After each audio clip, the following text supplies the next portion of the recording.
I scope people out in the beginning. Like if I'm about to go on set, I get real tismy. I get real quiet. I get real quiet. My wife says like I start pacing and stuff like that. But that's because I'm actually like I'm canvassing. Cause I prepared stuff, but there's a goofy looking motherfucker in the front row. Like I had a joke one time. I'm like, this guy looks like he comes like he's losing an arm wrestling match. He's like, like you have resting murder face, sir, and then everybody crushed. Resting murder face is crazy. Come and murder face, and then everybody was on board for whatever I had next. Yeah, you know what I mean? It lightens the load a little bit, proverbial speaking. So.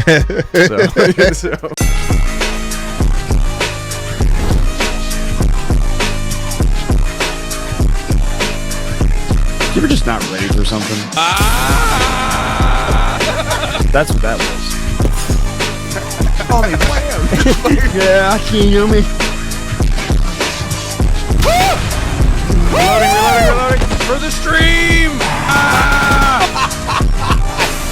Do you like flavor? Oh my God! Welcome back, creeps, to Dust Off the Mic after immense technical setback. We got WUTCHAMCCALLIT in the house, dude. What's going on? What's going on? What's going on? After a brief meeting in Cherry Hill, I saw you at the Home Cook Comedy Show. Crushed it, by the way. Appreciate it, brother. I don't know if I congratulated you enough on a killer fucking set. Appreciate it, killer man. Set. And you have been so kind as to only a couple weeks later just grace us with your presence. And was even nice enough to wait while I fucking got my stupidity in order. And this may not even be great. This may all be erased. Look, and this would just be a cool hangout, you know?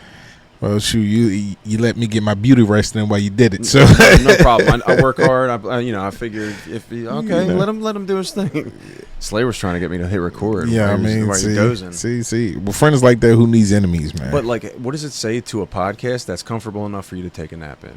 You know you know what I mean? Shoot, listen, I'll take it. It kind of says I'm used to sleeping in shitty places, but you know, that's besides the point. You got a lot of experience in sleeping in shitty places. I know I do. Listen, man, shoot.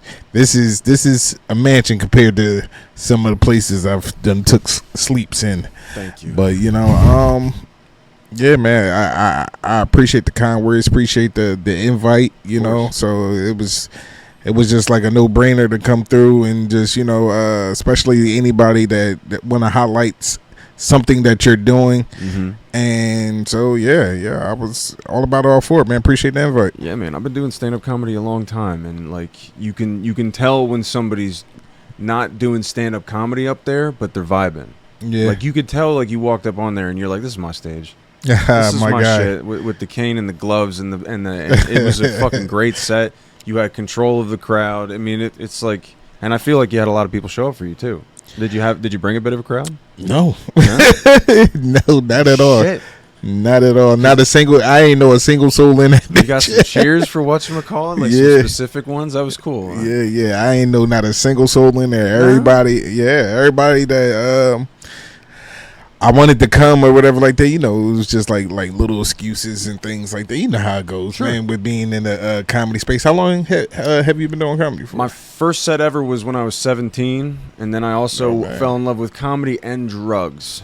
So like simultaneously, or I would say very parallel. I don't know if it wasn't the same relationship, but it was very parallel. Okay. I was like, man, comedy's great. Oh, drugs are great too. Like, let's see which one holds up better. Cocaine. Cocaine won, dude. Cocaine won. And then so I took that on a hiatus for a little bit, and then I've been back at it for about 3 years now. Okay. So good. How about you? I started October. So I'm. No fucking way. October, and then started really getting into the flow of things November. Then so you're under a year. Yeah, I'm 9 months in. No, the fuck you're not. Yeah, bro. I hope you recorded that set. They did. They sent me the tape. Okay. They sent me the tape. I hope you recorded that. Yeah. That was killer. Yeah. You gotta clip that up. Yeah. I'm working on it now. I ain't got a lot of space on the iPhone. You know how that is. Under a year. Yeah. Wow. A lot of porn downloads. Hell yeah. I feel you. It's slow. I get it. You know.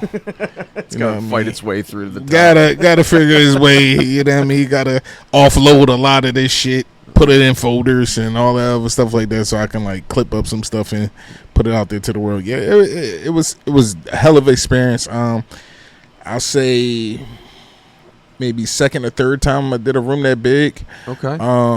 Good room too. Yeah, it was awesome. It was awesome. It was, you know what I mean? You kind of wish, things, because I went to Philadelphia Comedy College, which is ran by comedian THIER, who's like a Philly like legend, and Keith from Up the Block, who's also like a legend in Philly in his own right. He started out on Urban Expressions back in the day.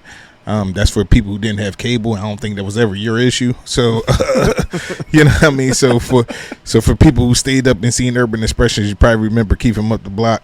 I was an Aqua Teen guy. Aqua Teen Hunger Force guy. I'm just playing. Yeah. See, this is like the Dance 360 era. You know what I mean? How old are you? I'm 36, brother. Dance 360. You don't remember Dance 360? I remember it, but I never really watched it, if I may be honest. That's because you had cable. I was watching Rugrats and shit. Yeah, see, I watched that shit too, right. But you know what I mean. Sometimes you gotta watch the off-brand channels, man. Right. Your UPNs and it's like CW and shit like that today. CW, but well, back in the day it was WB, right? But so yeah, I started the class with comedian THIER Gordon. Shout out to him. And Keith from Up the Block, like I said 9 months ago. The class was phenomenal. It kind of like they say, they can't teach you to be funny, but they can, give you some of the things that you can kind of like to enhance your stage performance and enhance your joke telling experience and things like that. And I think once Keith kind of like went through the scope of a day and was just telling us like, hey, gave us this exercise, hey, you got 5 minutes to write me a joke. You know what I mean? And that kind of like from there just unlocked my brain on like joke writing. Now, entertainment wise, I've been in entertainment for over 20 years. Like I've done podcasting. I have one of the oldest, longest running shows in Philly, which is Literally Speaking Podcast. Something that I started with me and my partners back in 2016. So, but yeah, before that, I was trying to do rapping and everything like that. So, had that experience, and then always dibbled and dabbled into acting here and there. So, but this, looking for acting classes, stumbled across comedy classes, and kind of like been into the comedy space ever since, and just wanted to attack it like head on, knowing everything I know from all the other universes and stuff like that. And this is kind of like been kind of how I've been approaching it so aggressively, like being able to get put on the shows and things like that. And also because, I'm halfway decent as a comic, I believe. And I think also because I have a story to tell. Sure. So like that also plays into it. And shout out to Naeem Ali. Is it Ali? Yeah, Naeem Ali. He was even telling me, he was like, yeah, he said getting into comedy as an older comic is actually right on time, because he was like, you have more shit to talk about. It's enough life experience. You have life experiences and things like that can play into your material and all that stuff like that, depending on how you like to present it. Some people don't like to dig into their personal life and things like that, so it makes it for a tougher time, because you actually have to be creative now. Like, you know what I mean? But for me, it's like, hey, how can I intertwine some of my creativeness, especially on top of some of my life experiences and some of the shit that I've been through, like, Right on. That's awesome. What would you say is like some of your biggest inspirations in comedy growing up? Because I'm assuming you grew up funny. You don't appear as like a guy who was quiet his whole life. Man, and that seemed like a ball buster. I caught that a little bit at the show. Yeah, that's like why some of my classmates and things are just like, some of them come out and they're like, man, what took you so long to even start doing this? Like, you always been funny and stuff like that. And some of the people who even give me those props, I'm like, really? Was I really like that bad back then? But yeah, always had a knack for being funny. I come from a family of funny people, like, and the thing is with them, I watched a documentary, and it was talking about a comedian was talking about, he was like, I'm not even the funniest in my family. I just got the balls enough to do it. And that's literally my story. Like, I am, if it goes by tiers of where I rank at on the funny in my family, I'm like down here, but I just have the balls to do it. Like, from my uncle to my mom to rest in peace, my grandma. I'm like, you talk about the funniest storytellers right there. man, they just never grace the stage. Like, Right. you know what I mean? Trust me, like, you do not want to get in the bidding war with my mom, bro. Like, you know what I mean? Yo, like, I'm trying to tell you, like, sometimes it's like, yo, when she hits me with jokes, I'm like, ouch. I feel like this is serious. Like, I don't know how much of a joke this is, especially when somebody knows you. Are you mad at me? Like, right, like what's going on here? So, you know, but yeah, my family is probably one of my biggest inspirations, but outside of that, you know, Eddie Murphy, of course. You know, people always ask about the gloves and things like that. Eddie is like a lot of the inspiration behind the gloves. If you remember watching, Sure. hold on, I'm probably say the wrong one. I don't want Delirious. Yeah, if you remember watching Delirious, you know what I mean, he had the purple outfit with the gloves, and you know what I mean, from there, my cousin, rest in peace to him, died a few months back, but that was like a swag thing for him. He always rocked, you know, the biker or driver gloves. The driver gloves is what they call them. And so I end up getting my own pair and stuff like that. And you know, when I first started up the comedy thing, me and him were like yin and yang, talking on the phone like every day. And you know, him giving me pointers and stuff like that. Him even telling me about the gloves, like, yo, I mean, yo, the gloves is a thing. Like, you gotta rock them at shows and stuff like that. So, you know what I mean, make it like a, you know, a part of you. So, you know, so since then, especially even now, like now it has sentimental reasons behind them. So it's like, you're not going to see me at a show without them now. Gloves are part of the act now. Gloves is a part of the act now. Awesome. Like, yeah. So, yeah, but Eddie Murphy, Kevin Hart, Dave, some of my today ones, Ryan Davis. Oh yeah, how can I forget Patrice O'Neal, man? Patrice O'Neal, the GOAT, man. Rest in peace. The GOAT. Rest in peace. I mean, Bernie too. Rest in peace. Rest in peace. But yeah. But today, Ryan Davis. People say what they want about some of the crowd work stuff like that, but Mojo Brooks, Nate Jackson. What else would I say today? Sure, I gotta shout out the women, man. Takara Williams, man, she's a phenomenal comedian. Even if I could go to some of the ones that's on the up and ups, the Tata Sharices, you know what I mean? Shout out to the Ebony Moores, like, you know what I mean? These are some of the people, especially Ebony, like, you know what I mean? I gotta give her flowers too. Like, if you're become a student of this like craft and stuff like that, somebody like Ebony is perfect to watch. Like, you know what I'm saying? Like, she gets it. Like, you know what I'm saying? She knows how to structure the joke to get straight to the point. It's short, concise, and then she follows them up. Like, even with her tags and everything are followed up to where it's those like bang, bang, bang, bang, and they trigger the laughter. So she's that laugh per minute to laugh per how many seconds or whatever. Man, I'm like, oh, okay, this is how you tell jokes. You know what I mean? Everybody want to tell a story. So, yeah, you know, I was walking down the street, right? And then I had to get on my bike. And then you done took too much time out to say what it is that you need to say. Sometimes you just got to be sure, like, then I punched him in the dick. You know what I mean? Like, you know what I mean? And then it's like, oh, what the fuck? How the fuck did we get there? So let me tell you, right? You know? And then it's like, you know, you ever wake up out of bed, hit your foot on the corner of the bed, boom. Okay, now it's like, you know, and then it's like that train of laughters that follows, man. It's really a science to it, man. Right. But, you know, right now I'm teetering the line. I'm learning that. Between stories and bits and trying to shorten up things to where as though you can try to trigger the laughter faster. But see, I can't not do stories.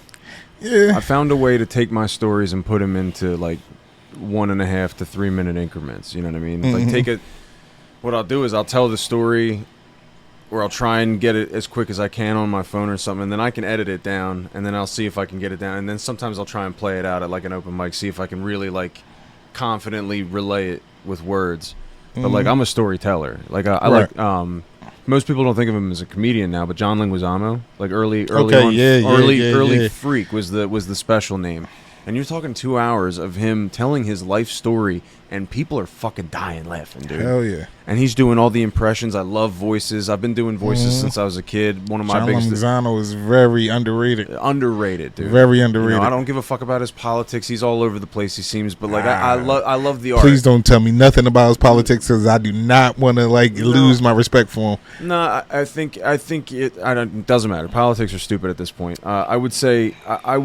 I think him, Robin Williams for the voices and the acting, and then for the hard-hitting comedy, you had Dave Chappelle. I loved Richard Pryor, George Carlin. I love cursing. I use fuck as an abbreviation, dude. Even as a salesman at my day job. Bill Burr, man. Bill Burr, such a good fucking goat. Yeah, and just like the complain comedy art taken to the next level. I like it when people have their thing, and my thing is just it's got to be me.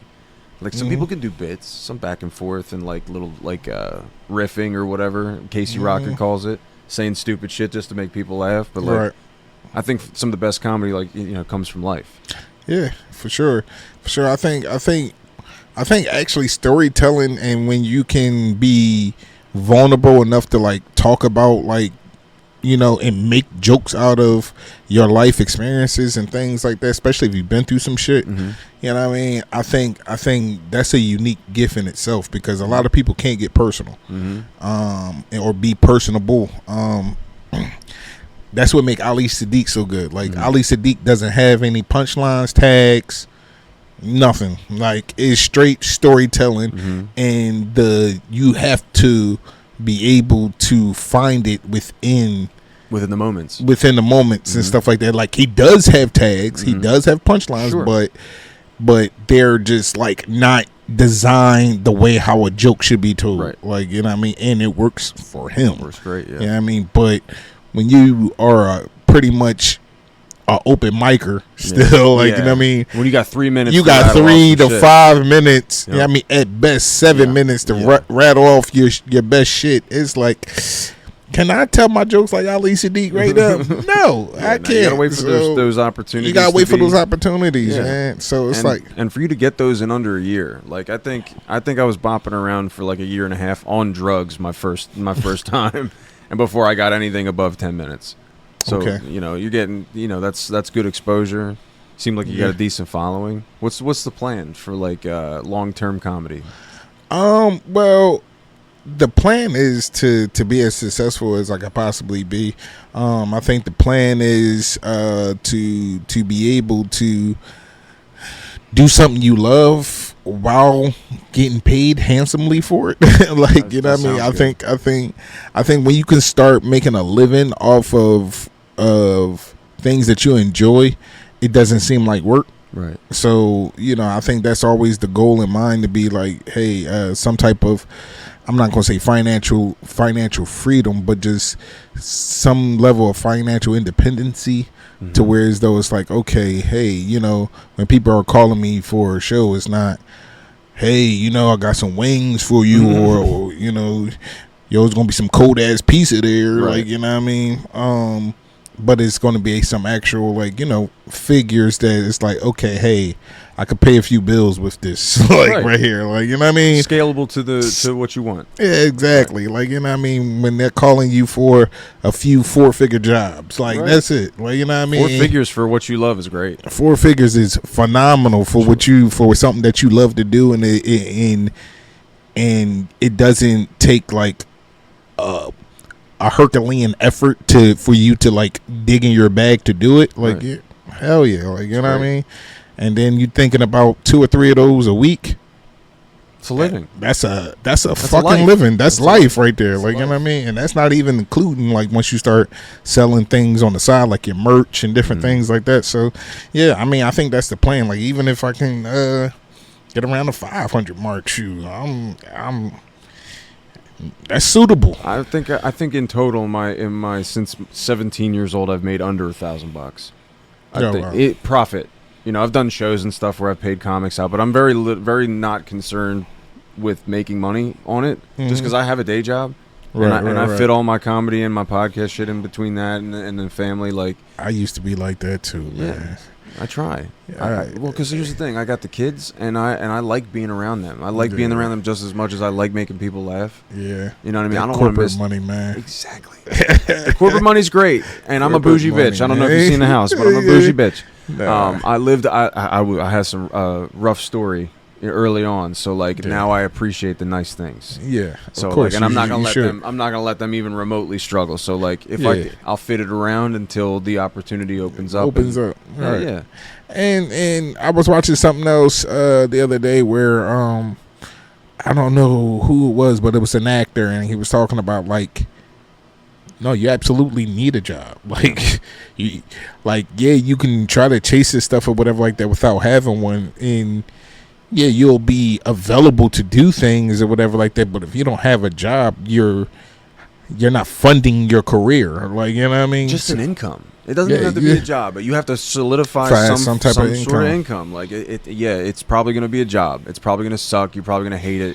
You're probably going to have a dickhead boss.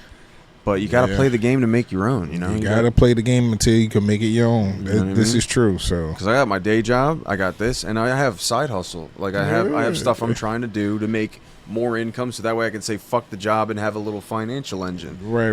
That's work, dude. You got to put it in. Yeah. And then if, you know, God help people if I focus all on this. You know, I'm gonna be pissing people off, annoying people, inviting them over for more technical difficulties and shit. More naps. I was getting so mad. He's being nice, but I was real mad. No. I listen. As somebody who produced the show, ran the show, and different things like that. Listen, I had to even start.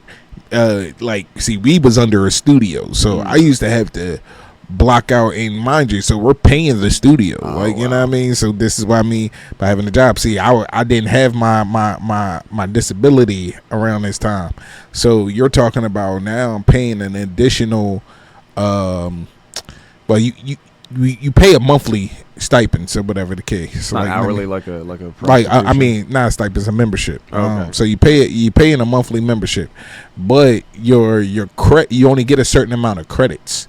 So your credits is basically your currency, like, you know what I mean. So you're spending more by adding more time because different studios cost different amount of credits, and you can run through those credits faster. So if somebody else is not on your team, doesn't have a membership or whatever the case may be, you find yourself having to either pay for more credits or somebody has to eventually get a membership. Like, you know what I mean? So that sucks.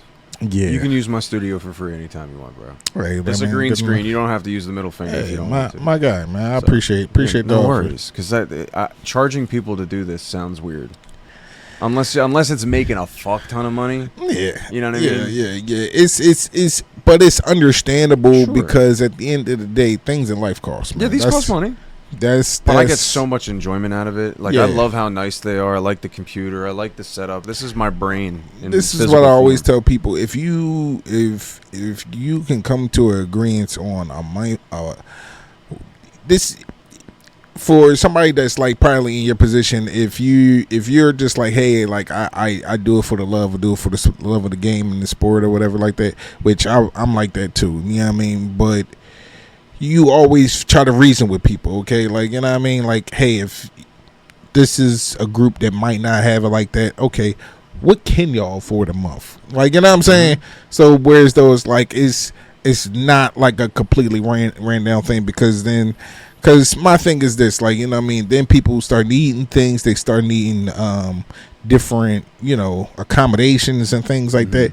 And then that's when it starts to be like, okay, motherfucker, like, you're getting this shit for free, and you're getting bougie on me. Like, you know what I'm saying? Suck out of free. Like, I understand so that. it's like at least when a person does like start to like chirp a little bit, it kind of makes sense because they are paying for their time. Sure. Okay. You know what I mean? And they probably respect it a little bit more because it's something they did kind of put their money into. Yeah. I mean, so sometimes, I mean, some people, hey, you can work with them for free, but I will always say, hey, like, you know what I mean? Every different group might be a different stipend, so you know what I mean. And at the end of the day, nobody should be talking and chatty patty. Well, yo, how much he charging you? Like, you know what I mean, it's none of your fucking business. Like, at the end of the day, my rule is, as long as it doesn't cost me any more than I've already cost myself, I won't charge a thing. Yeah, so, you know what I mean. I'm getting plenty. I mean, I'm getting exposure. I get reactions and followers from making clips of it's just fun. Like I get to meet people, make networks. Yeah.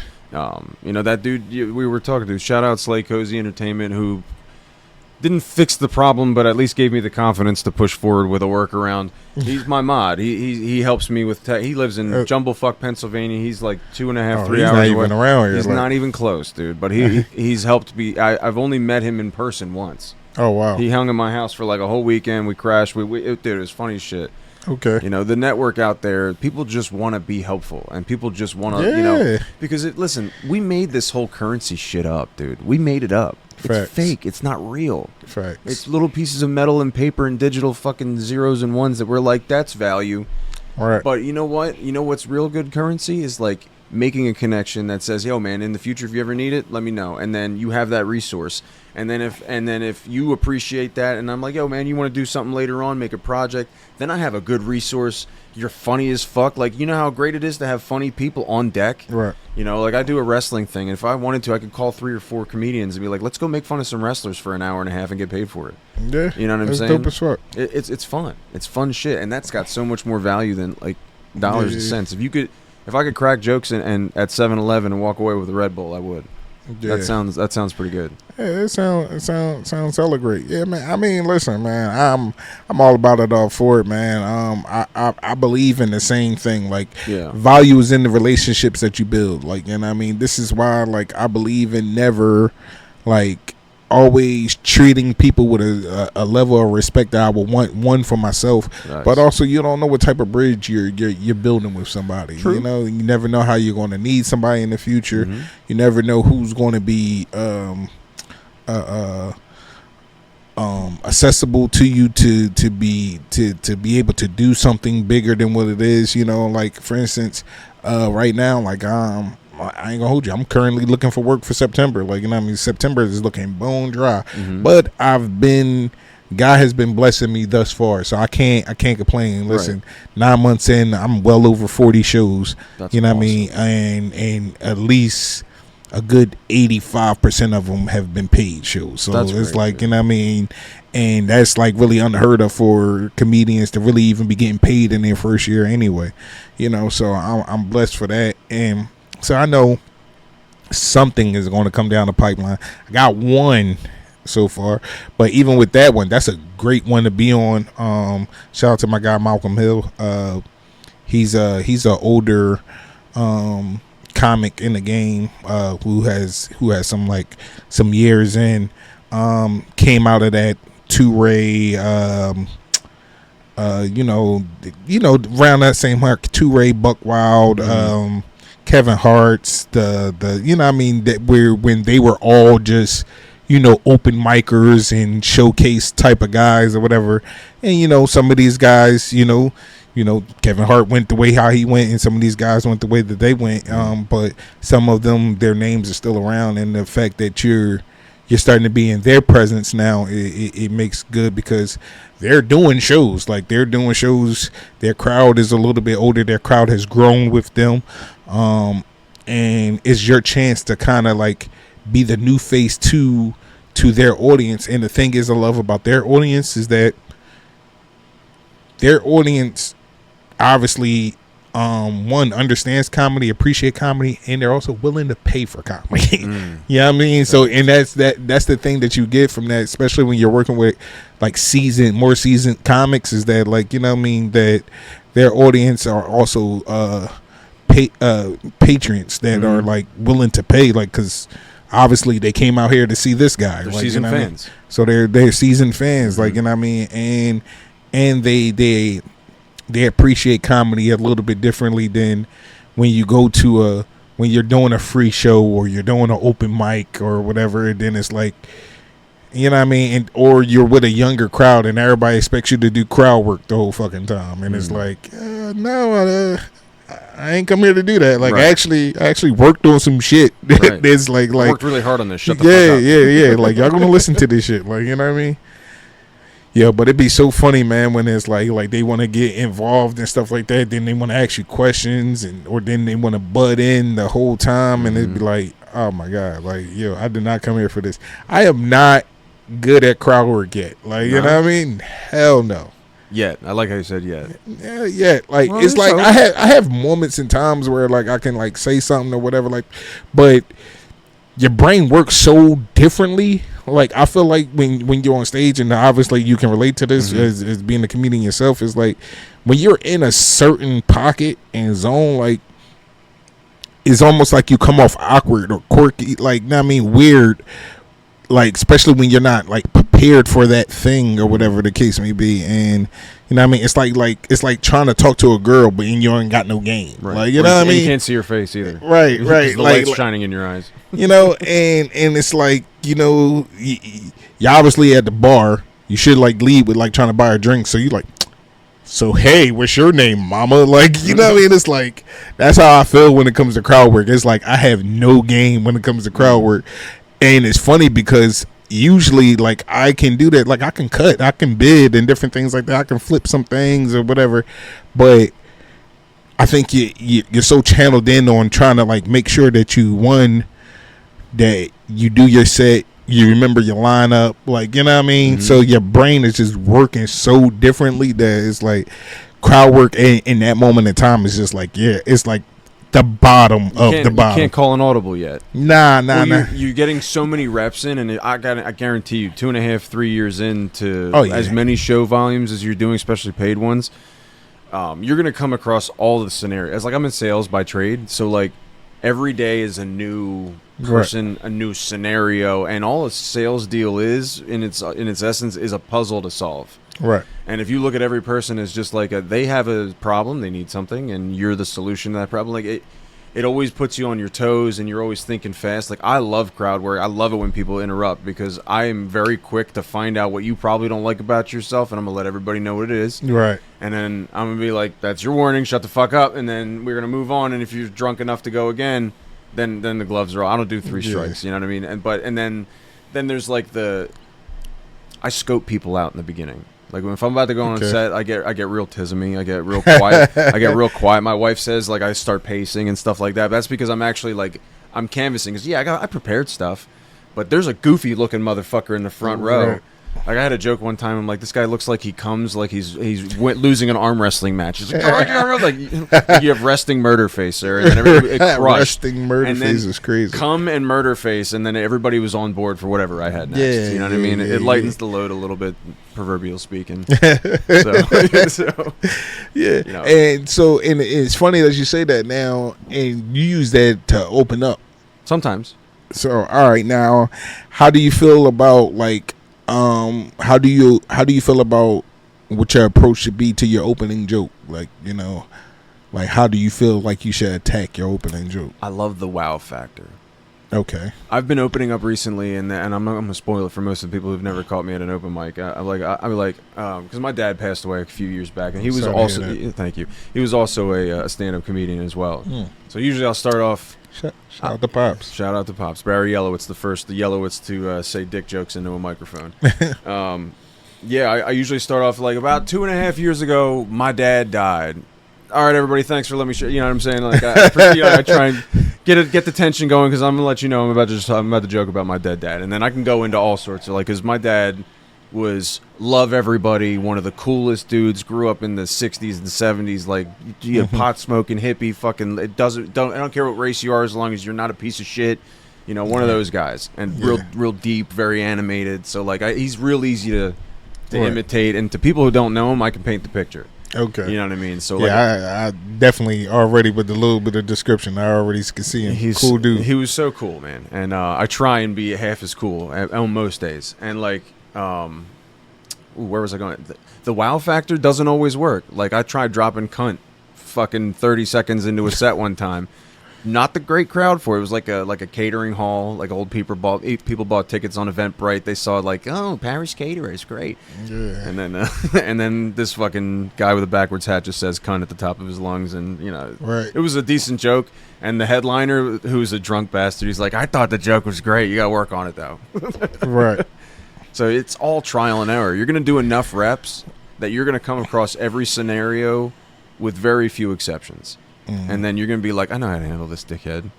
I've made fun of somebody with something like that on the street before. I'll just fucking rip him apart for it. Or, you know, if you scout him out a little, like, oh, I can make a joke about this. I can bring that up. Or I can bring them into this joke.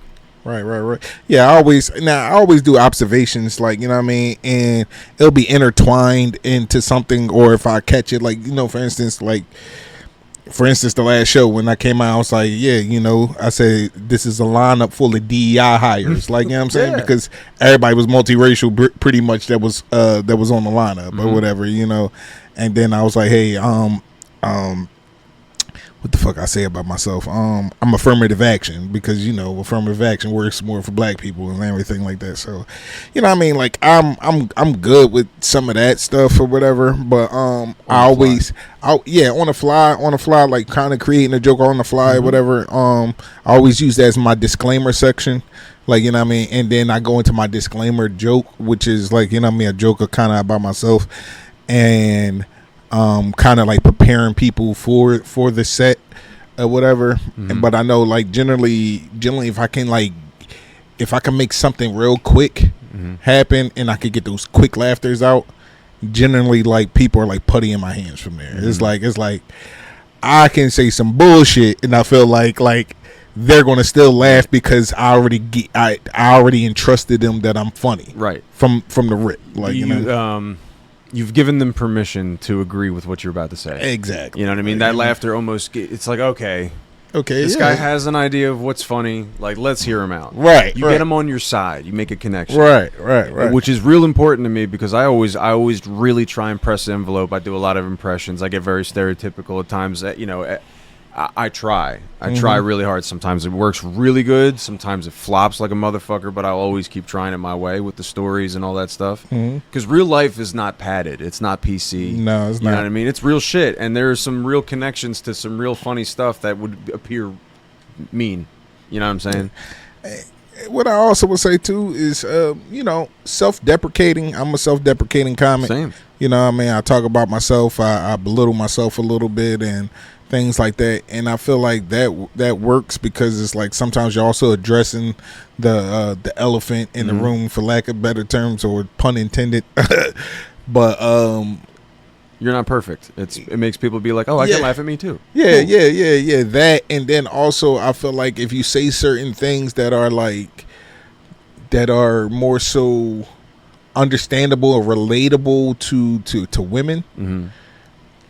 Once you pull the women in, it's like, okay, cool. It's like, because they're going to trigger out the biggest laughters. Like, you know what I mean? Like, dudes are going to laugh at whatever the ladies are laughing at. Like, you know what I'm saying? But women, they laugh so loud and so passionate that, like, for real, if you can pull women in, and also a lot of times you can pull everybody in with self-deprecating humor. I mean, again, putty in your hand. And then there's the easy laughs. I was talking about this with Dave Burrows, like sex jokes, anything having to do with like dicks, ass, like cum. Like if you know how to phrase it right, it's pretty easy stuff too. True, but I also feel like it's a certain audience for it, right? Yeah, no, like, you know what I mean. I feel like it's a bar audience. I feel bar audience.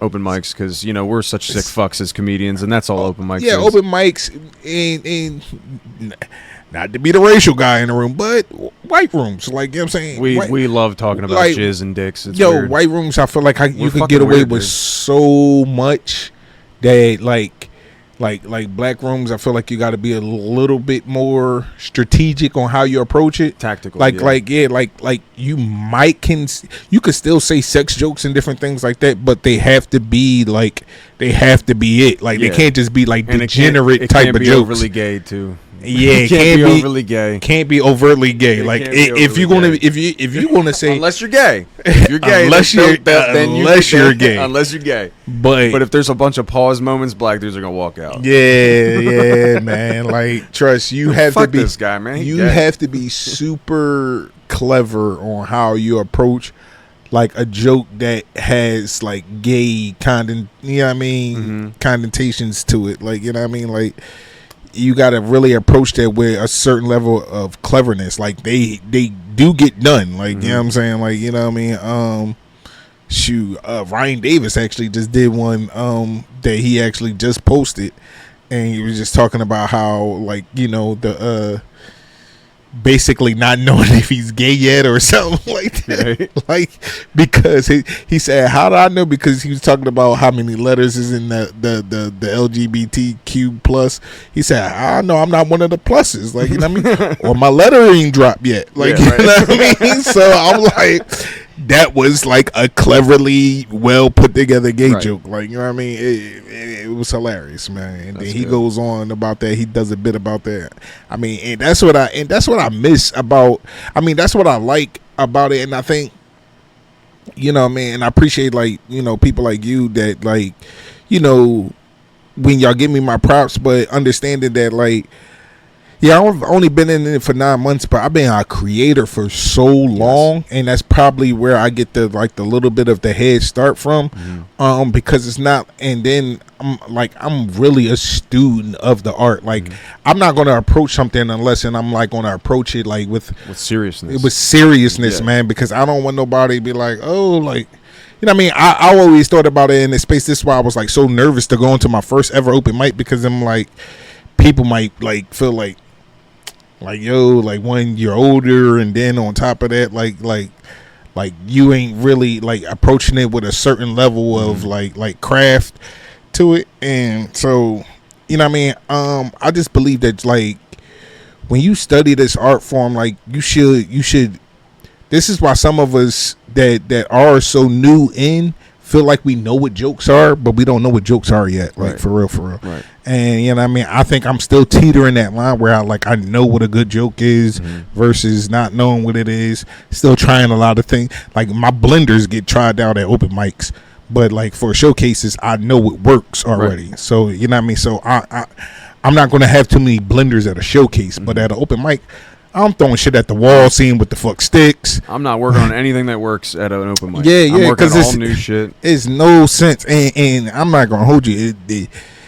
It kind of grinds my gears. I know I'm only 9 months in, but it's like, you're allowed. It's like these dudes be saying the same shit that they say at showcases and every other show at an open mic, and it's like, dude, work on something else. Well, you do. I try and do. Grow. I try and do. I have 3 sets of notes.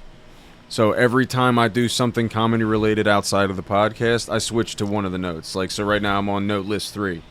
So the next time I go up on a mic, I'm doing something from that list, and then the next time I'm switching to that, because sometimes there's repeats, sometimes there's whatever. But I got so much. It sounds like I hope my phone goes with me when I go. Like, if I go quickly, I hope my phone goes with me, because this is gonna get people fucking weirded out. All this shit I got on my phone, all these ideas. Right. I hope my phone goes. Not the porn history. I don't. At this point, just who cares? Yeah, like, who cares? I mean, long as it ain't gay porn, like, we good. Like, you know? Even at that point, who gives a shit? Like, just if you want to come, be happy. I hope it makes you happy. I hope it does make you happy. Makes you happy. But yeah, man, it's just, to me, I feel like you're doing yourself a disservice. You know what I mean? And it's like, who am I to say, like I said, 9 months in or whatever, I know there's a certain methodology to the madness of saying your jokes over and over, finding different nuances, different ways you can say it, or whatever the case may be. But if you're not adding taglines or finding different nuances on how to say the joke, and you're still saying it the same way after months of saying the same joke, why the fuck are you still saying the same shit? Like, say something the fuck else. Like, it's not like you haven't been in this room before. Right. If it's 2026 and you're still making fun of the Bush administration, you might want to fucking switch it up a bit. You know what I mean? Shit like that, man. And tell you the truth, honestly, like, you know, I struggle with current events and things like that. Like, I kind of already told you off, like, you know what I mean? I already divil into that lifestyle anyway, so I don't even want to play the politic game, because, you know what I mean, you don't know who got their phone out, want to clip you up, different things like that. And that's a whole nother thing of itself. So, but also I feel like, too, it becomes, it's a word that they like to use in the comedy space, hacky. Okay. It becomes hacky because it's like everybody, like, to me, when everybody talks about the same shit, it's like, okay, what can you do with this? You have to have the cleverness on how to present this thing to make it funny, because if everybody's talking about the same shit, how can you make it different? Right. You know what I mean? What can you pull out of this subject or this premise that can be so nuanced to us that the other guy be like, oh shit, damn. Yeah. What new perspectives can you add? Right. It's like, okay, he fucked that up. I don't even want to say my joke no more because he fucked it up. Like, you know what I'm saying? Like, for instance, the one time I did do current events, it was around the time when the Olympic team had ran through 10,000 condoms in 3 days. Oh shit. The Olympic team, all these shit. Right. So all these Olympians are like basically on this, you know, wherever they were at this year, you know, and they're in the different hotels and different things like that. And they was like, yo, they normally have, and then it's like this whole history of how they normally get 300 something odd condoms or whatever like that, 300,000 condoms or whatever. But it's like, damn, all that built up testosterone and things like that from training. It's like, Gucci. Like, you know what I mean? It's like a bunch of cavemen out there that's just going wild. Like, right. So I talk about how they go through 10,000 condoms in 3 days and stuff like that. And I'm like, damn, like, you know, so basically, once I get done my like set or whatever, did not like the next comic almost come up and verbatim have the same shit to talk about. That's why I was like, okay, I'm never doing that again. Right. Never doing that again because it's like that's the thing I don't want. It's like everybody's got a Trump impression right now. Right. Everybody's got their own. Okay. Exactly. Yeah, same fucking thing. And you know what? Shane Gillis did it phenomenally, and there's a couple other guys. Who's the one dude? The black dude. I forget his name. He does a really good one. But anyway, everybody's got one. Everybody's got a really, mild Trump, and then somebody's got a good one. I get it. Yeah. It's done. It's done now. Yeah. Let Shane Gillis do it until it's dead, and then let's move on. I am so cool. I'm so cool off of that. That's why I'm like, okay, let me, you know what people can't steal? My life. They can't steal my experiences. Can't take my story. They can't take away the nuances of what I see out of life and things like that. Like, you know, so I'm cool. Like, you know what I mean? Anything current event wise, you'll never hear me talking about. And you mentioned something earlier on that I really appreciated. It's like there are people that are way funnier than me that have never been on a microphone. Yes, in my life as well, but they've also given me permission to tell their stories as well, as if they were my own. And then you know what, you can call it me being fake, but like I was a part of some of those. Yeah. And not only that, but like I've meant enough to them where they're like, you can tell that, please tell that on stage, because I don't have the balls to do it, and you could just tell that story in such a way, and it was something that happened to me. Like, go ahead, say it was you or whatever, like. Yeah, my uncle tries to give me stuff here and there, whatever. But his stories are so like long. Yeah, it's just hard to like the special. Save it for the special, right? Like I was like, like probably not right now, but I'm definitely gonna be, you know, coming to the well when it's time, like you know, and but nah, and that's the thing also I like about the space period too, man. Like I like people for different reasons. Yeah, I mean, I'm not going to name the specific comics, but I was talking to another comic. Me and him was going back and forth into the DMs, not in an argumentative way or nothing like that, but he had put up a post, and if he hears this part of the clip, he's going to know that it's him that I'm talking about. And he put up a post talking about, like, you know, name your top 5 comedians that you think will like blow the roof off the house. Now he was talking about industry comedians, but at the same time I'm like, let's make it interesting though. Okay, top 5 underground. Yeah, I mean, I don't know everybody in the underground space, so I only could speak about Philly comedians that I've encountered so far. And then I gave him my top 5 industry comedians. So, you know, when I gave him the Philly list, he was a little appalled by some of the names I said, and but I try to give them my reason for saying them. And see, me, I believe in nuances. Like, you know what I mean? Some people, like, to you, this person might not be funny, but how does this person command a room? See, I'm looking at it from a business perspective, right? Mm-hmm. It's a reason why, even though you might not like him, but that person is always on somebody's damn flyer. Mm-hmm. It's a reason for that. He brings a certain level of, you know, pizzazz to his craft. You know what I mean? So yes, you may not like him, you may not think his material is all that, or whatever the case may be, but the times that I've seen this guy, he commands a damn room. I might not even find his material to be all that great. I'm not putting him up there because I feel like his material was like flawless. I'm putting him up there because you said who will blow off the room, and I know I'm not. See, being a comedian is like being a scientist. Is like what I try to tell people. It's like try to look at the stars with Neil deGrasse Tyson. Like, you know what I'm saying? Like, Right.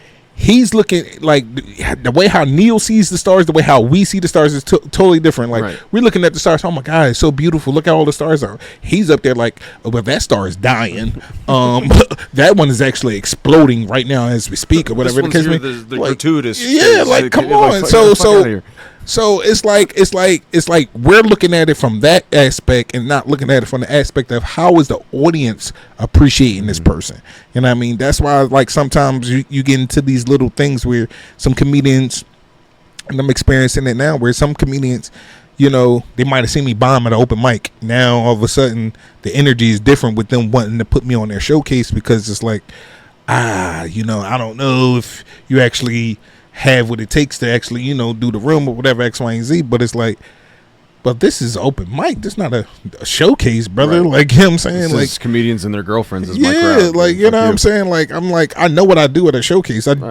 My second show ever was 400 people. Like, you know what I mean? Had the show rocking, so I know my material works in those rooms, like, you know what I'm saying? So, you know, and then just thinking about, hey, that was my second show ever. Look at where I'm at now. Like, I actually know what the hell kind of I'm doing. I still don't know completely, but from your second show to damn near your 50th, like, I think I know a little bit better on what I'm doing. You know what I mean? Right. I'm trying to get rid of certain things that I do, which is like the filler words. Okay. Like I say, yeah, I mean a lot. I say, you know I'm saying, and everything like that, too much or whatever. So I'm trying to get some of that stuff out of me. But I think far as telling jokes and being able to command a room, command a crowd, I can do that. You know what I mean? So that's what I'm saying. So some people feel the same way about me. So who am I to say this is why I say I picked the certain people I said to that particular comedian, is because, hey, I've seen these people rock in rooms with 100+ people or more, and they've killed.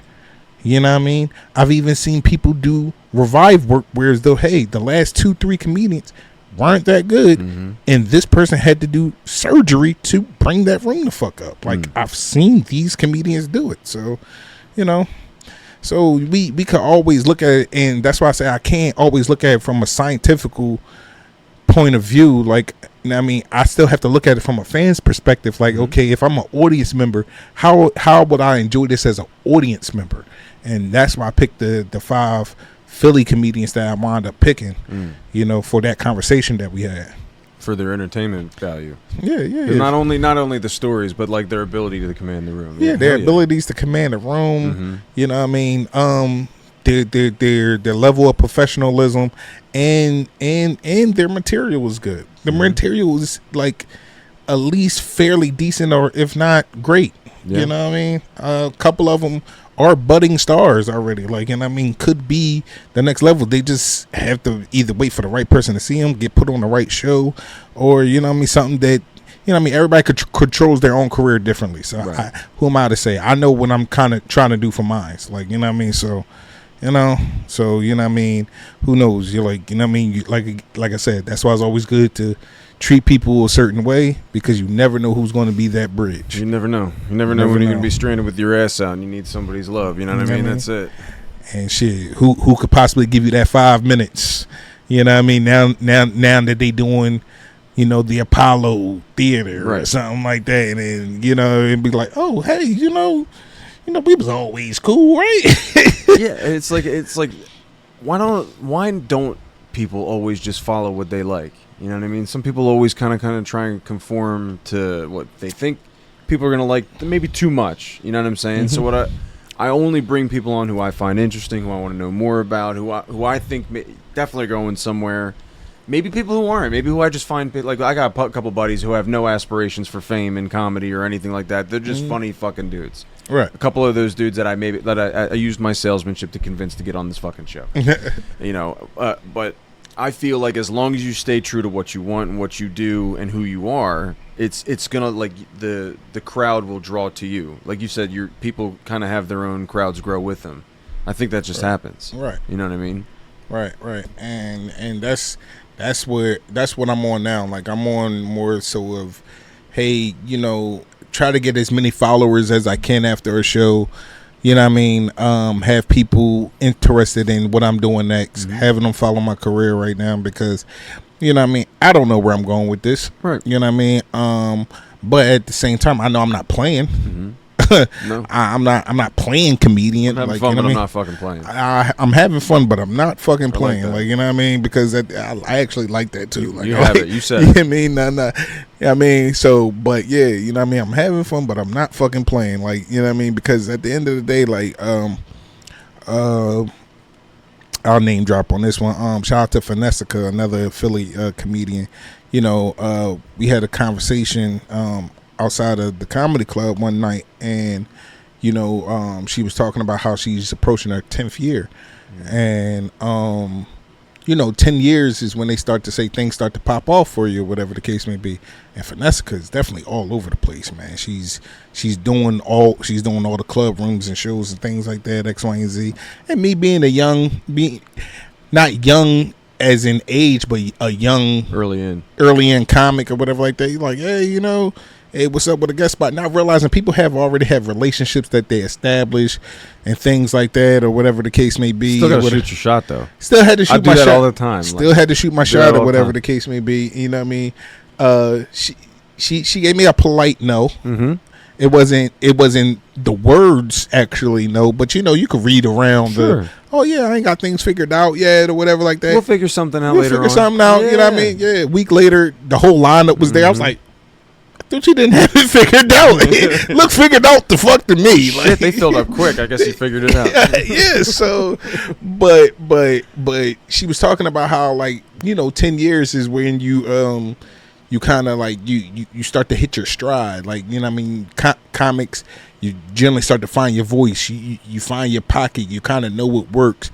You know what I mean? You done been through the rigorous, you know what I mean, obstacles of what it takes to be an actual good comedian and things like that. You got enough real trauma to actually build some funny shit that people empathize with. Yeah, so but then I told her, I was like, listen, I was like, yeah, all that shit good, but I ain't got 10 years. Right. I don't have it. Right. I don't. I'm 36, bro. You got 10 years, but look, I got 10 years. I ain't got 10 years. Who's just sitting on their hands for 10 years waiting? Like, yeah, I'm gonna keep grinding until you're ready. Let me know. Yeah, man. But maybe, you know, it's like the life around me is not allowing me to have 10 years to do it. Like, I mean. No. You know what I mean? So I have 10 years to give to this craft, but I don't want it to be 10 years. Because you talk about, okay, 10 years is not bad. That would be 46. 46, you're still fairly young. You're still fairly young, and things can start to, like, you know, develop and pop off, whatever like that. But I don't know too many people that's, like, becoming real superstars in this aspect of life at 46. Like, you know what I mean? I mean, it can happen. It can. You gotta be fucking fire. But you gotta be fire. You gotta be so fire. So fire, good marketer. Like, and then it's like you have to also be willing and open to finding out whatever the new trends are and stuff like that. Like you like just for instance, ask the Illuminati. They'll tell you. You know, if you're that old and you're getting famous, I'm sure they'll come knocking. They'll be like, "You want to suck our dicks and get famous? We'll sacrifice some people." Okay, like how many of them do I gotta suck? It's just my buddy Mark used to call that the Illumidickin. Like you get to a certain level of fame, and then like some old dude in a robe approaches, and he's like, "I got something for you." Right. You want to be real famous? Right. Just gets naked. You see how, like, you're on Kick and all that other stuff like that. And, man, I don't even have a TikTok, brother. Like, really? You know what I mean? No. Like, you know what I mean? I have a TikTok for my podcast, but I personally don't have a TikTok. Like, you know what I mean? To consume shit on TikTok. Nah, that's fair. That's a good move. I'm cool. Like, I'm like, I was on it from the podcast page. Mm-hmm. One thing I don't like about it, it shows people that you looked at their shit. Mm-hmm. I don't like that. Like, I don't mind it. I don't care. Like, I don't mind it from the aspect of, like, you know what I mean? Like, if you're just doom scrolling. Right. But, like, I mean, somebody might send you something or whatever the case may be or whatever, and then all of a sudden you might accidentally click their, like, page or whatever like that. Or say they send you a message, you ain't feel like reading it yet. Now they seen that I looked at their page, and it's like, well, motherfucker, you ain't read my message. Like, you know what I'm saying? Like, it just... You saw my face and you're like, nah, I'm not answering that, dude. So it's like, I'm like, yeah, I don't like that shit. But it's good for exposure. It's good for exposure. I'm trying to get my clips right, because what happens is I'm somebody that, like, okay, I know how, I kind of think I know how TikTok works, because like I said, once I started at the podcast page, I noticed that once we were dropping, like, frequently, the following was like, okay, you know, but once it stuttered for like a couple of days or whatever like that, then a couple of days turned into like a week. Yeah, it's not the same.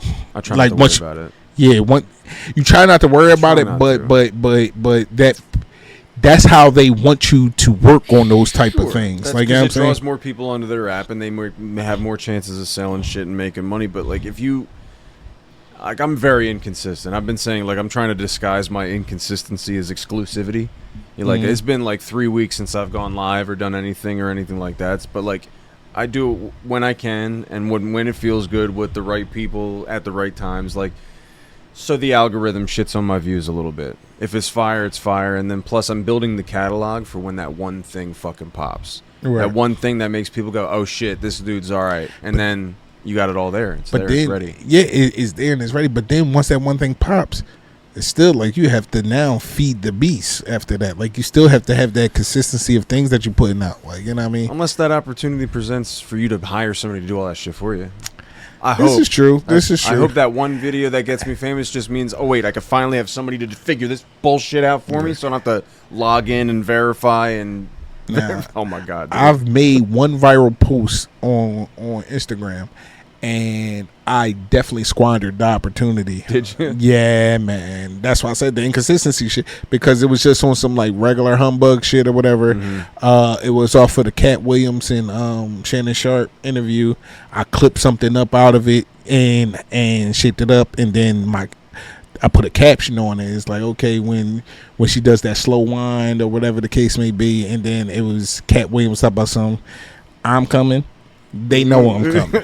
You know what I mean? It went so fucking viral. Even Shannon Sharp took the post back. Like, you know what I'm saying? You know what I mean? And they blacked out my name and all that good shit like that. They changed up. Everybody's hating. They changed up the saying that's on there, whatever the case may be. But it's all good. It's all good. But it's the fact that, you know what I mean, even other pages took it or whatever. Like these other pages, they like get millions of views. Like, I seen somebody's page that got like 10 million views off of that video. Right. And here it is. My video only got 1.4. Right, what the fuck? I only got 1.4 million. They paid for it to be like. They probably did, you know, but I mean? Either way, like, you know what I mean? They got 10 million. Some girl took it. And I seen her page grow from only having 3,000 followers to now she's like in like the 10Ks now. Like, I'm like, wow. See, that should prove that it really doesn't fucking matter. You have fun. Now, I only got about 600 followers off of it. Okay. Like I said, I got 1.4 million views and 600 followers. But I'm just watching everybody grow bigger than me. Like, it was like that. Instagram 600. That'd be cool. That's my whole Instagram right there. Yo, man. 660 something or whatever. Listen, I'm man. humble about it.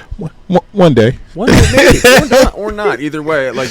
I said this in the very beginning when I started up, and it looked like shit, and you think that was a technical difficulty. There were days where I just had to, like, tell people, like, I guess we'll have to do this another time. Like, sheer disappointments, but, like, it grows over time. I'm having fun. I learned a lot of shit, and then, like, even if it goes nowhere, like, at least I didn't smoke crack. Right. Or at least I wasn't doing cocaine the whole time. At least I was, just in my garage. My kids need me. I'm right here. When did you make your Instagram? Ooh, that's a great question. The first one I made probably in like 2015, and then this one for the Dust Off the Mic show itself, I made about 3-4 years ago. You started late. That's why. Sure, maybe. You started late. So 600 is not bad. Like, it's not bad at all. Like, you know what I mean? You know, because even from hanging with people who have 50,000, 30,000 plus followers and stuff like that, you know what I mean? And some of the people that I choose to like associate with that has that type of following, they're some of the humblest people. And I mean, I do know some assholes that do have that type of following, you know what I mean? But the ones that are humble, like, you know what I mean, you could talk to them or whatever, and they'll give you some gems here and there, or they'll talk about it and just talk about like how sometimes it can be an overwhelming process, because you know when you're going out places and you're noticeable and everything like that, like it can make or break the day, but sometimes it's good. But the thing is also with even to the amount of following I got like close to 3,200. Even with that little bit of amount, that comes from networking, bro. Like it's no, you know what I mean? So it's not like hey, I got this 3,000 purely off of because I've been an entertainer this whole time or whatever like that. No, this is because, hey, I went to college. A lot of these people were people I know from college. I went to, you know what I mean? I was in this club. I was in that club. All right, so that's a few hundred from news, different things like that. So, you know what I mean? So some of it is inflated from the relationships that you built with people over. So like out of like the 3,200, like I legitimately know like 2,000 of these people, like legitimately, like, you know what I mean? So that's still great. Yeah, I mean, so yeah, it's cool, but how many of them showed up to shows, bro? You know, a couple hundred. If a couple hundred of them showed up, that's great. That would be love. I found out I'm shadow banned right now, though. Like, you know what I mean? On what, Instagram? Yeah. Why? I have no idea, but right now I can't monetize my page or nothing like that. It says until October 9th. What the fuck did you do, dude? I don't fucking know. Like, I don't fucking know. All right, so we ain't collabing on this, huh? I guess not. Shit. I'll tag you. It's like, nah. just tag me, man. Shadow ban. I didn't even know you could get shadow banned on Instagram. Yeah, you must have said some crazy shit, because I've seen some stupid shit on Instagram. I don't know, because even the other day, like a week ago, my DMs were frozen. I couldn't send messages. So I'm over here, like, I'm seeing people message me. I could look at them and things like that, but like I'll have to go leave a comment on somebody's page, like hey, like hey, yo, I can't answer my DMs right now. Text me, like, you know what I mean? So, you know what I mean? So it was just a little bit weird in that way, like, you know. I don't be knowing, like, you know what I mean? And sometimes I notice when you get too much attention that you're not like necessarily paying them for, you know what I mean? They shut the faucet off. Yeah, it's crazy. Like when, so as you probably know now, like I broke my neck in a car accident, right? So it took me a while to recover from that, and for a while I was in the hospital, I wasn't like posting or nothing, like, you know what I mean? If people knew, they knew from like word of mouth. They didn't know because I was posting. I didn't want the sympathy. I don't know. Right. To me, I don't like that either. I just didn't want the like the sympathy. Oh, yo, I'm praying for you and all that. You know what I mean? Are you? Right. Same thing with gym photos and shit. Like I don't take pictures of me at the gym. Like if you don't see me for 6 months, you can be like, oh shit, he looks good. That feels better than people hearting my fucking pictures. Right. So I kind of didn't want like the super like sympathy shit or whatever the case may be. So, but when I finally like, it was like a big moment when I started to kind of like walk on my own, kind of sort of like I had minimal guidance or whatever because I was paralyzed for a week. Right. And then I had to like really learn how to walk again. It took me about damn near 5 to 6 weeks to like really start to like grasp walking again. So so when I finally like posted that, because I also had a gross motor skills disability, whereas though basically my arms wasn't working. You know what I mean? So or minimal stuff, because they basically was getting their filling back at a time. Right. You know, so like my hands basically, you know how like people look like when they're like quadriplegic or whatever the case may be, or tetraplegic, their hands are like got that flat look to it. Yeah. My hands look like that. Like, you know what I mean? So I basically had my brother set my phone up to be like voice operated. So everything I had to do on there was like, and then you got to say a number, like, hey, show me numbers. And then it's like, okay, it shows you the numbers. And then it's like, okay, number 9 or something like that, or number 10 or whatever the case may be. And then it'll be posting or something like that. And then once I finally posted, I put up like 2 posts showing like, you know, my progression in the hospital or whatever. I mean, I must have had an influx of like almost like damn near 1,000 views. Like, I mean, it was like 600 views on one of the stories and stuff like that. Then it's just an influx of people just sending me messages after message after. I'm still reading messages of people sending me prayer hands or like, you'll keep fighting and stuff like that. And I'll see, because my DMs got shut down basically. Like, like it was so bad. Like I would see like 3 DMs and the rest of the shit was black.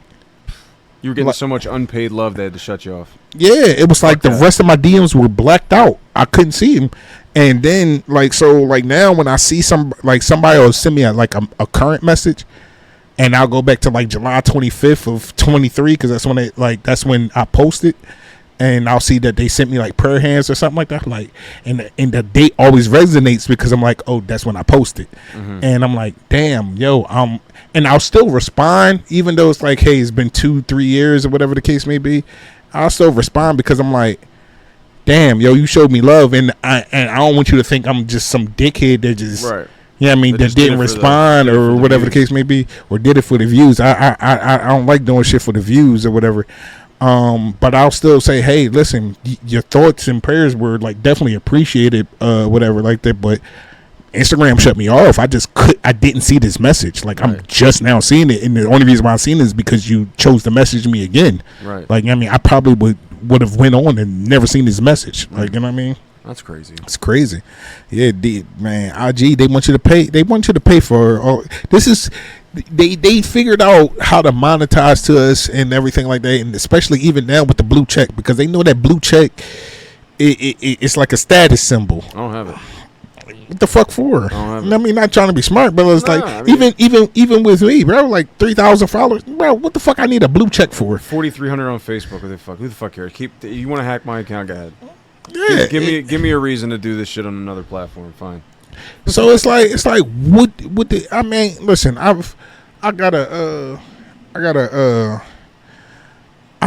listen, just say I know some people. I was about to say some shit, but I don't want to get myself in trouble. You know what I mean?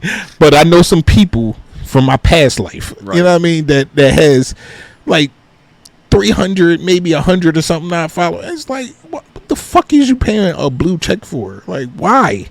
Some people they're feeding in, I think, a little. I mean, some people kind of need it. Like, I got people who are over 100K. Like, that makes sense. Yes, but if you're on my level, your level, what do you just have fun? And sometimes people get rewarded them. Like, you know what I mean? Like I had a friend. Now he's recently blown up even more since. Oh, good. But I think he only had about 4,000 followers, but they gave him his blue check. Though that's because he's like he's really official. Like he be in those rooms with people or whatever like that. Like, he gets invited to exclusive parties, and also he's a mover and shaker for real. So, like, you know what I mean? And like, it'll be somebody who's an exec from Rock Nation. You don't know him, I don't know him. They only got 1,300 followers, but they got a blue check. That blue check is official. Right. You know what I'm saying? They are a representative from Rock Nation. Mm-hmm. That blue check is official. But when it's like, bruh. Right. 100%. It's a strange world everybody's striving for. You know what I mean? Yeah, I mean, what's the end game here, you think? I don't know, man. And I think the pandemic really fucked us up, man. Really fucked us up. Fucked us up mentally, because you got so many people seeking for validation through the scope of strangers. Right. You know what I mean? And granted, us as comedians, we looking for validation every time we hit the stage, because it's like, but that's what makes our craft so like hard, because it's one of the hardest forms of entertainment. I agree. Because at the end of the day, like, you have to go on a stage and literally your craft demands validation. If you don't get the validation of those laughs, you're not doing a good job. And it's in person. You're not protected by this fucking screen. Exactly. You can't hide behind this shit. Nah. You can't be a keyboard warrior. You have to be a man of honor, but you have to be a warrior with words. You know Hell yeah. Yo, man, you just dropping gems today, I talk for a living, brother. This is what I do. Yeah, man, I see. Sorry. It's like, yo, You gotta be a warrior. You gotta warrior words. Just fucking float away. Yeah, like warrior words. Okay. You do, dude. Like, because there's so many people walking around this fucking earth with no honor whatsoever. It's disgusting. It's disgusting. You see people making decisions, talking to people that should be treated with respect without respect, and they're making these decisions that are fucking people over. Nobody's thinking of the next one. It's just forward motion with no thought and empathy, and I think that needs to change. Like, something's got to give. Yeah. I mean, I think that screen has desensitized us to reality, and like I said, so many people are seeking validation, and so many people want to be loved, especially, and it doesn't help once you are in close proximity of somebody who has that. Like, you know what I mean? You know somebody who has the 30,000, 15,000, you know what I mean, 50 to 100,000 followers, and you like, damn, like damn, we used to go to school together though. Right. Like, you know what I mean? You know what I mean? Oh, let me see. And now you're thinking about how, like, you can, like, monetize your relationship with this person. You know what I mean? Just letting everybody, hey, hey, I actually know this person too. Like, you know what I mean? And it's like, I got people like that. I try not to dick ride too much. Like, I got friends that hit a good couple of launches, and like their lives are probably chaos. By the way, it's probably not. It's just like, it's like, oh, I'm famous now. Let the money and blowjobs show up. You know what I'm saying? It's like he's working his dick off. He flies all over the place. He's influencing. He's not just sitting back collecting a check. You know, I try my hardest not to be the dick rider. Right. Like, you know what I mean? Like it's actually a couple of comedians in our space that are actually internet famous, like a motherfucker. Like, you know what I'm saying? And even when I go to like off scripted places with them or chilling or hanging out with them, I don't try to make it no awkward. Like, you're a regular ass motherfucker like I am. Like, I mean, you're a human being. You got issues. You got, you know what I mean? You got family issues, family problems, different things like that. You got work related issues and things like that. Like, you know what I mean?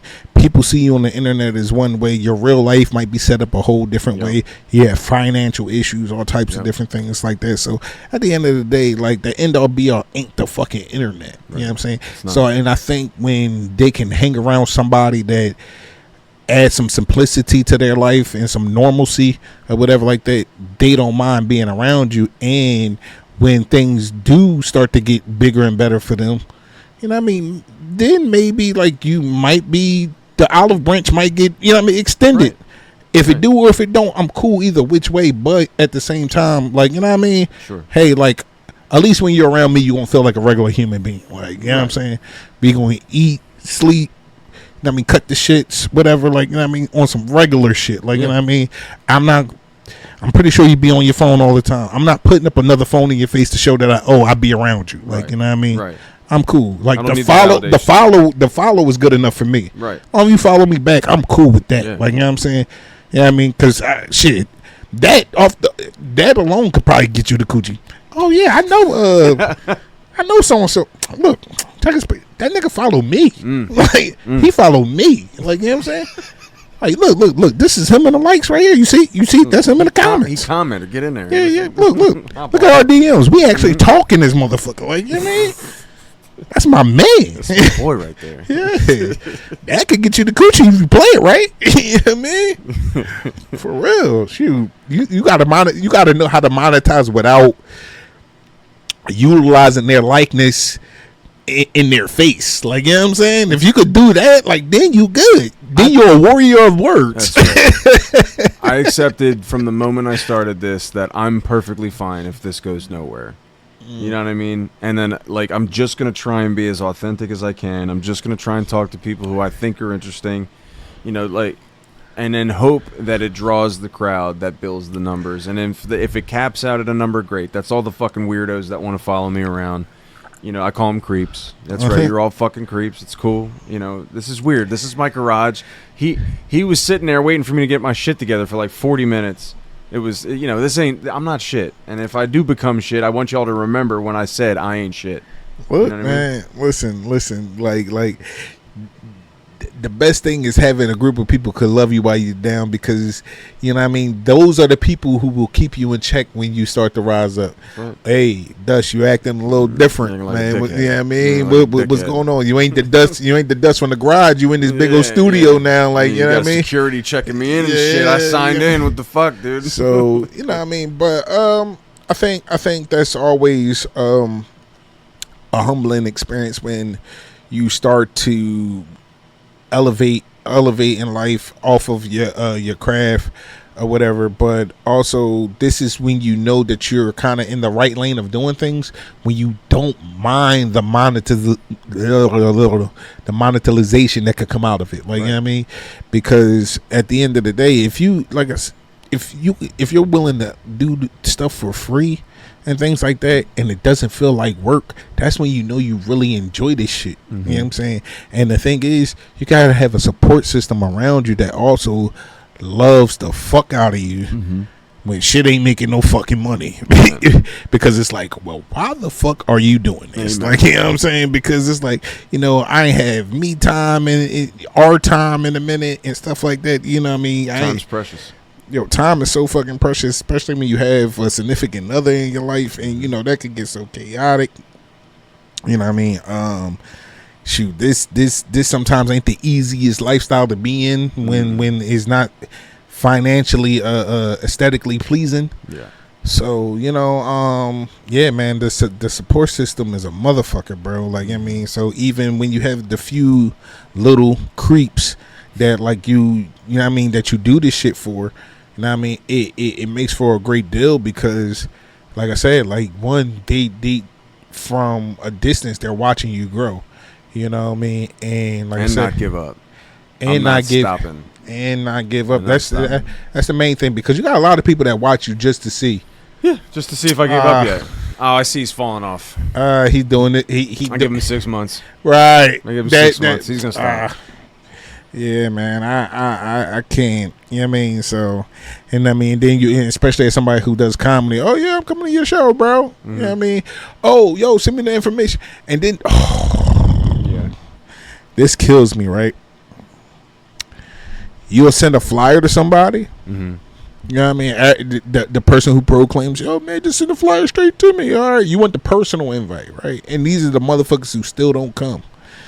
Like, you wanted the personal invite, and your ass ain't been. I done did 40 shows. Your ass ain't been in none of them yet. You know what I'm saying? And you asked me this at show number 3. You see what I'm saying? So, like, motherfuckers who want to come, they're going to come. And the thing is, the people who going to support you the most are always going to be strangers. You know what I'm saying? That's why, like, even when you was like, yo, man, you seen her, like, you had brilliant support. No, I ain't know a single fucking soul in that room, brother. Oh, wow.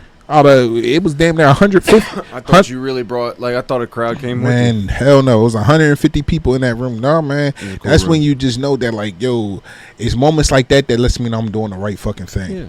It's moments like that, bro, and it's so humbling and appreciative, and it puts you on this high, because, you know, then the next day you do an open mic and bomb. Just remember, yeah, exactly. Just remember, I was going to say, just remember it when you fuck the next one up, dude. Yeah, that's just it. Be like, all right, now, I remember 2 weeks ago when you crushed it at PJ Real Hands. That's fucking great. All right, we're good. Okay. Right. We're good. It's moments like that lets me know that, hey, like, one, my material works. I mean, I'm doing the right thing. You know what I mean? And fuck whoever else is hating. You know what I'm saying? And don't want to give me an opportunity, or whatever the case may be. And sometimes also, like with my OG, Malcolm Hill was even telling me, it was like, yeah, man, sometimes, like, you know what I mean, you got some comics who don't fear you yet because they know that your material still has to grow or whatever like that. But then you have other comics that may fear you because it's like, bro, for nothing, you're a pretty decent comic. Like, you know what I'm saying? So, you know what I mean? You know, they don't want to put you in the same rooms as them, because it's like, at the same time, like, you have the capability of still in the show. Like, you know what I mean? So, you know what I mean? So I don't look at myself like that in that light yet, because it's like, I'm like, I'm good, but I ain't that fucking Keep doing good. what you're doing. It's like it's one of those keep doing what you're doing type of situations. But it's like, hey, like, you know what I mean? I know that time is going to come where it's like, okay, it's going to get. I'm gonna become somebody that's going to be harder and harder to like. It's going to be harder and harder for me to get shows. And that's when you really know you have to go outside. Right. Like I'm not hesitant to go outside now. You know what I mean? But you definitely gotta go outside the walls of Philadelphia. Like, you know what I mean?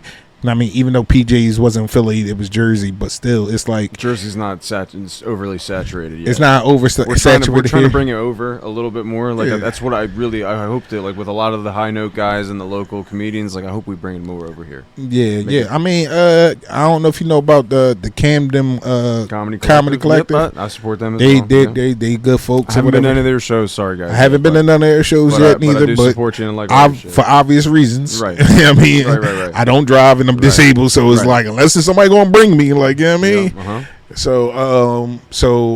But that I want to get over to something though that they're having or whatever. And also, you know what I mean, possibly get put on one of their showcases or something like that coming up, because I see some of my Philly comrades are collaborating with them. But yeah, I've been in New York. I've been in New York, Jersey. Haven't been to Delaware yet. Yeah, pretty much New York. So I did the clubs in New York, the Laughing Buddhas, the Stand. Mm-hmm. Haven't did the Comedy Strip and some of the, like, the other little local clubs or whatever. There's a couple of clubs I'm still trying to hit, like Comedy Night in Harlem. The New York Comedy Strip. The Cellar, of course. Mm-hmm. I think they the main three. Then, you know, I want to venture out to Chicago. I want to hit the Laugh Factories. I want to hit, you know what I mean? I want to get out to L.A., hit the Flappers and the Laugh Factory out there. You trying to do a Kill Tony? I probably won't do a Kill Tony. Nah. You know what I mean? I don't even want to divvy on that one, but I don't think I'll do a Kill Tony. Say no more. You know what I mean? We'll talk. We'll talk off. You know what I mean? But I won't do a Kill Tony though. But I mean, shout out to anybody who want to though, and still do. But, like, you know what I mean?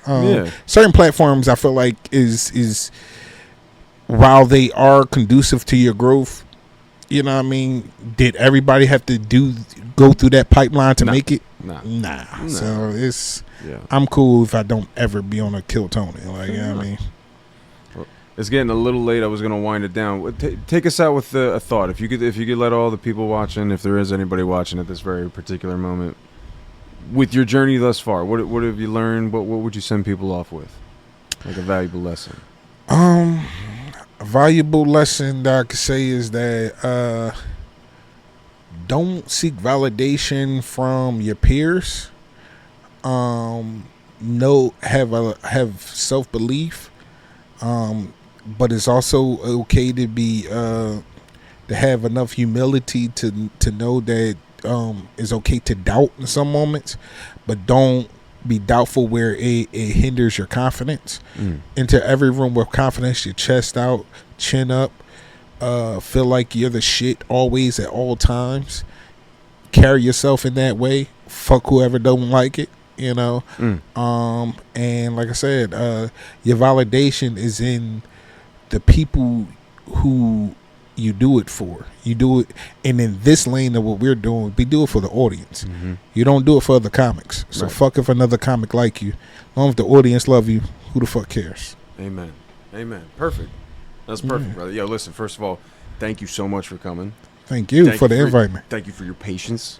Patience is a virtue. And thank you for not judging me. I was having my little fucking panicky attack bullshit over here. But, nah, not at all. You can't judge a man with your eyes closed. That's right. So if you could plug your socials, any projects coming up, and well, at WUTCHAMCCALLIT, man, not to be confused with the candy bar. Okay, I am WUTCHAMCCALLIT. It's not spelled the same as WUTCHAMCCALLIT. Again, that is WUTCHAMCCALLIT. My last name is McCall. Is a play off of my last name. So WUTCHAMCCALLIT. This is why it's spelled the way it's spelled. Shows coming up. I'm gonna be at Punchline at the end of the month. 30th, right? The 30th, August 30th, Granville, Bazemore and Friends. We got some funny motherfuckers that's gonna be in the house. Shout out to Nelly and Everything Sells, the Everythings. Savion Duet's gonna be in the building.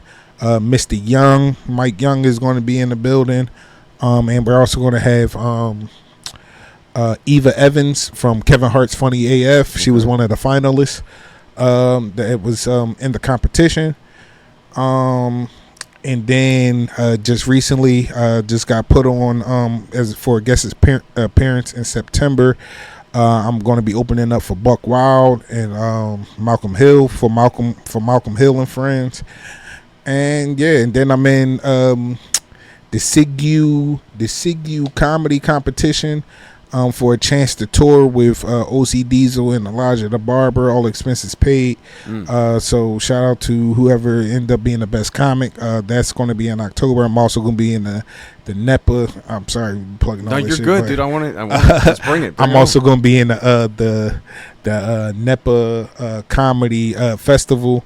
That is ran by comedian Chris Jones. Just thank them for the opportunity to having me on. I'm gonna be there for the story time nights. I know they're going to be releasing out the schedules pretty soon to let everybody know when they're going to be going up. So that's some of the things that I got coming up. It's pretty much spaced out. There's going to be more things to fill in, but those are the major, things that are coming up. So, damn, man. We'll be looking forward to watching that career grow as you hit the year mark and onward, brother. Yes, sir. That's Appreciate you. Awesome. Thanks, everybody, for joining in. A quick shout-out to Slay Cozy Entertainment. He's got a charity stream coming up over this weekend. The whole weekend. He's streaming, I think, the entire time, along with Fifth Squad. I forget what exactly it's for. But there would be no Dust Off the Mic on this platform or any other if it weren't for him. So please go check him out. And that's it, man. Appreciate you coming. I link with y'all on the charities, man. I do charities. I do a Christmas giveaway. You know what I mean? So Slayer, if you want. Yeah. For every child toy drive. This year be the second annual. So we trying to get things underway now so we can get as many donations and things that we need for it. Generally I try to do it the week before or a couple of days before Christmas, so people with different religious backgrounds don't feel like I can't be a part of. So let me know. I'll get down with that. That'd be no problem, man. I appreciate it. Absolutely. All right, everybody, peace out.